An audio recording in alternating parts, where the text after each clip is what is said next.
Hello, it's me NP.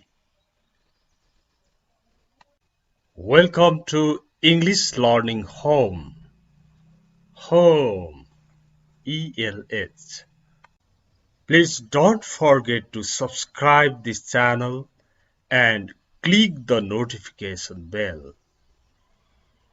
Okay, now let's move on to today's lesson. हामी निरन्तर रूपमा unit 1 र 2 मा हामीले पर्सनल प्रोनाउन्सहरूको कुरा गर्यौं।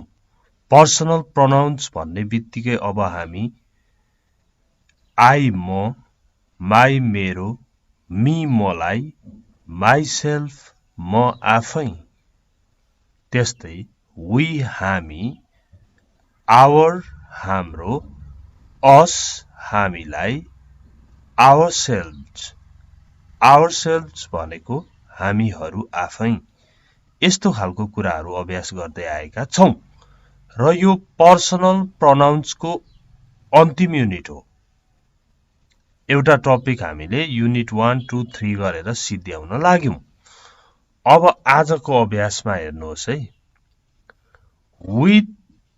विथ भनेको सँग, WITH, विथ भनेको सँग, अनि विथ मी भन्यो भने मसँग, विथ अस भन्यो भने हामीसँग, विथ हर भन्यो भने उनीसँग, विथ देम भन्यो भने उनीहरूसँग, विथ हिम भन्यो भने उसँग भन्ने अर्थ लाग्छ। अब यहाँ हेर्नुहोस् त, प्रयोग Hari and Ram can go with us tomorrow. Hari and Ram can go with us tomorrow.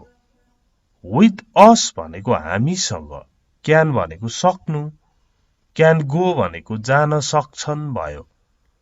With us भनेको हामीसँग, टमरो भोलि, टमरो भनेको भोलि, यसलाई टमरो नै भन्न सिक्ने।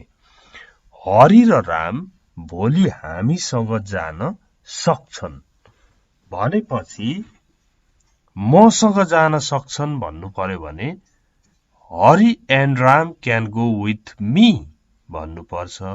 उनीसँग भन्दा विथ हर, तिनीहरूसँग, उनीहरूसँग विथ देम, अनि उसँग विथ हिम। ओके, अब हेरौं नेक्स्टमा। Do you help your little sister? Little sister भनेको सानो बहिनी, सानी बहिनी, जे भने पनि भो। लिटलको मिनिङ सानो अथवा थोरै भन्ने अर्थ लाग्छ। अनि अलवेज भनेको सधैं, अलवेज सधैं, नेभर भन्यो भने कहिल्यै पनि होइन, अलवेज भन्यो भने सधैं, अलवेज भन्ने। Do you help your little sister? तिमी तिम्रो सानी बहिनीलाई सहयोग गर्छौ? अब यसमा प्रोनाउन्सहरूको प्रयोग हेर्नुहोस् न। तिमी यो भयो, तिम्रो यो भयो, अनि yes, I always help her. हर भनेको उनलाई, अस्तिदेखि पढ्दै आएको छौं, उनलाई। Do you help your little sister? तिमी तिम्रो सानी बहिनीलाई सहयोग गर्छौ? Yes, I always help her. हो, म उनलाई सधैं सहयोग गर्छु। Next, do you live with your parents? Parents भनेको बुवा आमा भनेको, विथ भनेको सँग, थाहा भइहाल्यो अब हामीलाई। Do you live with your parents? तिमी तिम्रो बुवा आमासँग बस्छौ? Yes, I live with them. With them भनेको उनीहरूसँग, उहाँहरूसँग। अब के भयो त? Do you live with your parents? तिमी तिम्रो बुवा आमासँग बस्छौ भन्दा Yes, I live with them. हो, म उहाँहरूसँग बस्छु. ओके? नेक्स्ट. अब यो अर्कोमा के छ भन्दाखेरि Do you play with your brother? अब यो ब्रदरलाई पनि यंगर ब्रदर भन्यो भने भाइ हुन्छ, ओल्डर ब्रदर भन्यो भने दाइ हुन्छ, ओल्डर ब्रदरलाई एल्डर ब्रदर भन्ने चलन पनि छ. Do you play with your brother? तिमी तिम्रो भाइसँग खेल्छौ अथवा दाइसँग खेल्छौ भनेको हो. Yes, I play with him. हेर्नुहोस् त, with him भनेको उहाँसँग अथवा भाइ हो भने उसँग. यसमा तपाईले प्रपरली भाइ नै जनाउन मन लाग्यो भने यहाँ चाहिँ यंगर भन्ने शब्द राख्दिन सक्नुहुन्छ. Do you play with your brother भन्दा तिमी तिम्रो भाइसँग खेल्छौ भन्दा Yes, I play with him. हो, म उसँग खेल्छु. With भनेको सँग, him भनेको उसँग, with me भन्यो भने त मसँग. त्यसरी बुझ्दै बुझ्दै जानुपर्ने हुन्छ. अब यहाँ हेर्नुहोस् त. Do your friends like you? तिम्रा साथीहरूले तिमीलाई मन पराउँछन्? Yes, they like me very much. अब यो they किन आयो भन्दा नि your friends भनेको तिम्रा साथीहरू भनेको थियो. अनि हो, तिनीहरूले मलाई धेरै मन पराउँछन् भनेर your friends कै ठाउँमा they आएको छ. Do your friends like you? तिम्रा साथीहरूले तिमीलाई मन पराउँछन्? Yes, they like me very much. हो, तिनीहरूले मलाई धेरै मन पराउँछन्. Very much भनेको धेरै. यस्तै गरेर यहाँ हेर्नुहोस् त. How often को मिनिङ हेरौं. How often भनेको कति चोटी, कति पल्ट, कतिको लाई how often भनेर भनिन्छ र how often भन्न पनि सकिन्छ. Once a month महिनामा एक चोटी भनेको छ. Once ले एक चोटी बुझाउँछ. Twice भन्यो भने दुई चोटी बुझाउँछ. Thrice भन्यो भने तीन चोटी बुझाउँछ.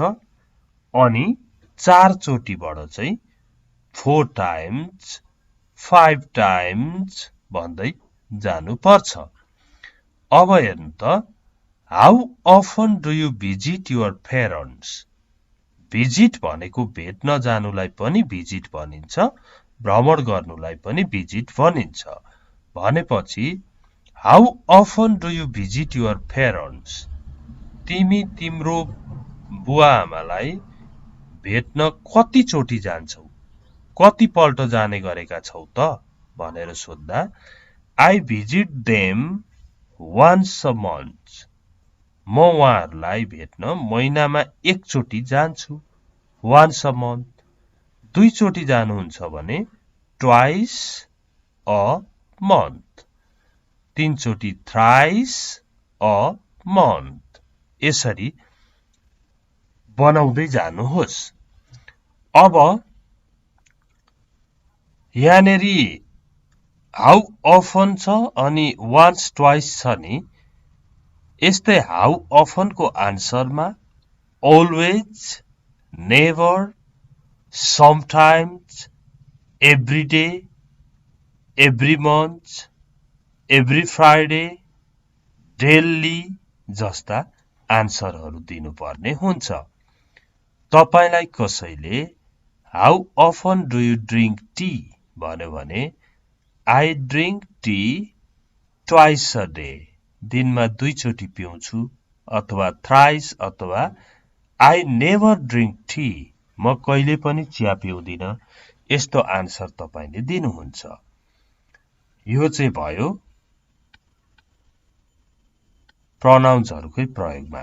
अब हेर्नु त, I am busy right now, could you please call me after an hour?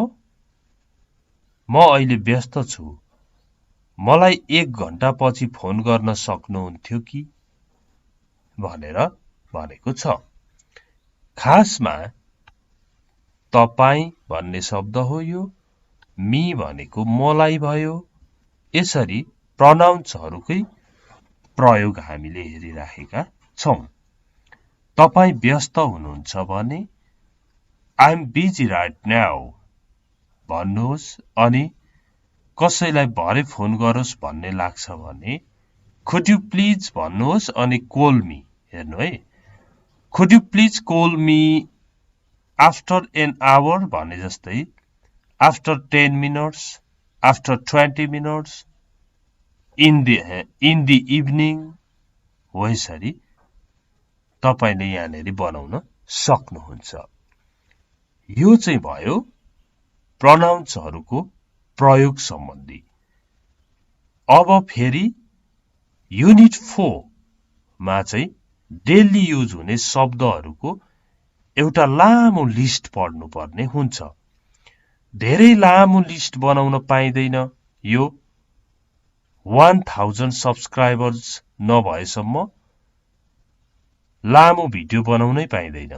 त्यही भएर धेरै सहयोग गर्नु पर्यो, शेयर गरिदिनु पर्यो, सब्स्क्राइबर बढाउन सहयोग गर्नु पर्यो। Thank you very much for watching this video. See you tomorrow. Bye-bye.